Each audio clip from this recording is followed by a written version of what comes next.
عن ابی ہریرہ رضی اللہ تعالی عنہ قال قال رسول اللہ صلی اللہ علیہ وسلم للمؤمن علی المؤمن ست خصال يعوده اذا مرض ويشهده اذا مات ويجيبه اذا دعاه ويسلم عليه اذا لقيه ويشمته اذا عطس وينصح له اذا غاب او شهد لم اجده في الصحيحين ولا في كتاب الحميدي ولكن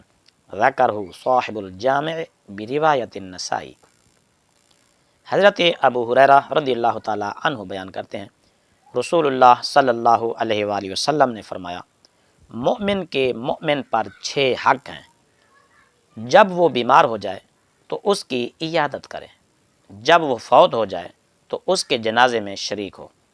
جب وہ دعوت دے تو اسے قبول کرے، جب وہ اس سے ملاقات کرے تو اسے سلام کرے، جب اسے چھینک آئے اور الحمدللہ کہے تو وہ اسے یرحمک اللہ کہہ کر جواب دے، اور اس کی موجودگی اور غیر موجودگی میں اس سے خیر خواہی کرے۔ اس حدیث پاک کو امام نسائی اور امام ترمذی نے روایت کیا ہے۔